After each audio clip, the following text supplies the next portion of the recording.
নারীর টানে, মায়ের টানে, মাটির টানে, জন্মভূমির টানে। আসসালামু আলাইকুম প্রিয় ভাই বোনেরা, সবাই সামনে ঈদুল আজহা। বেশিরভাগ লোকই গ্রামের বাড়িতে যাবেন। সবাই বাড়িতে যাবেন, সতর্কভাবে যাবেন। শরীর স্বাস্থ্যের দিকে খেয়াল রেখে আপনারা সব সময় যাতায়াত করবেন। কারণ সাধারণত দেখা যাইতেছে ঈদের মৌসুমে ভিড় থাকে প্রচুর। এই ভিড়ের মধ্যে দেখা যাইতেছে অনেক চোর বাটপার সব ধরনের লোকেরই সমাগম হয় একাত্র। তাই সব সময় পকেট সাবধান রাখবেন আর এরকম বাটপারদের এড়িয়ে চলবেন। বাটপার দেখলে সেখান থেকে 10 হাত দূরে থাকবেন, না হলে বিপদে পড়বেন।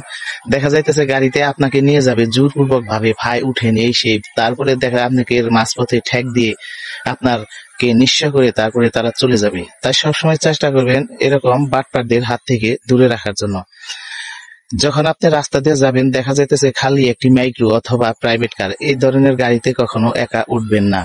এই ধরনের গাড়ি দিয়ে বর্তমানে ছিনতাই করতেছে বেশিরভাগ। দেখা যাইতেছে আপনাকে উঠিয়ে নিয়ে যাবে, মাঝ রাস্তায় নিয়ে যেয়ে আপনার যা আছে সবকিছু কেড়ে নিয়ে তারা চলে যাবে। এদের মধ্যে আপনি খালি হাতে চলে যাবেন। যেখানে সেখানে থেকে আপনারা গাড়িতে উঠবেন না, টার্মিনাল থেকে উঠবেন, কারণ ওখানে গাড়ির সিরিয়াল নাম্বার আছে সবকিছু। পরবর্তীতে কোনো সমস্যা হলে আপনারা ওখানে ধরতে পারবেন। কিন্তু রাস্তার মাঝখানে থেকে বিশেষ করে প্রাইভেট কার বা প্রাইভেট সিএনজি, ট্যাক্সি এগুলাই চলবেন না। এগুলা বিপজ্জনক, বিশেষ করে এই ঈদের মৌসুমে এগুলো খুবই বিপজ্জনক। কারণ আপনাকে নিঃস্ব করে তারা আপনার সমগ্র কিছু হাতিয়ে নিয়ে যাবে। তাই সকল ভাই বোনদের উদ্দেশ্যে একটা কথাই, আপনারা সবসময় সতর্কভাবে চলাফেরা করবেন আর নিজে সেফ থাকবেন। আর এলাকার বা পাড়া প্রতিবেশী এরকম থাকলে সবাই দলবদ্ধ হয়ে আপনারা গাড়িতে যাতায়াত করবেন ঈদের মৌসুমে। আর যারা গরুর হাটে কুরবানির গরু কিনতে যাবেন বা কুরবানির জন্য ছাগল কিনতে যাবেন, আপনাদের উদ্দেশ্যে আরো একটি কথা বলছি, আপনারা সবসময় সতর্ক অবলম্বন করে টাকা পয়সা লেনদেন করবেন বা টাকাগুলা সাথে নিয়ে যাবেন। তা না হলে যে কোনো মুহূর্তে আপনার দুর্ঘটনা ঘটতে পারে। আপনি অনেক আশা আকাঙ্ক্ষা নিয়ে দেখা যাইতেছে টাকা নিয়ে গেলেন কুরবানির পশু কেনার জন্য, কিন্তু আপনার টাকাটা মাঝ রাস্তায় বা হাটে গিয়ে হারিয়ে গেছে। তখন কি করবেন? উপায় নেই, কারণ সবাই তার সচ্ছল না। দেখা যাইতেছে অতি পরিশ্রম করে ওখান থেকে কিছু টাকা সঞ্চয় করে অনেকেই কুরবানির নিয়ত করে কুরবানি দেয়।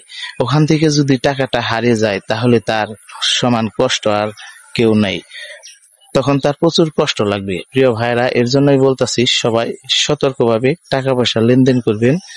আর মলম পাটির অভাব নাই। মলম পাটি এখন বাস্তব হয়েছে, বুঝছেন? ঠেক দেয় টাকা নিয়ে জায়গা, এ সমস্ত জায়গা এড়িয়ে চলবেন। সন্ধ্যা বা চিপাই চাপাই গলিগালাতে আপনারা যাবেন না কখনো। ওই চিপাই চাপাই গলিগালাতে নিয়ে আপনাদের ঠেক দিয়ে সম্পূর্ণ টাকা নিয়ে যাবে। তাই সতর্ক করে দিলাম সবাইকে।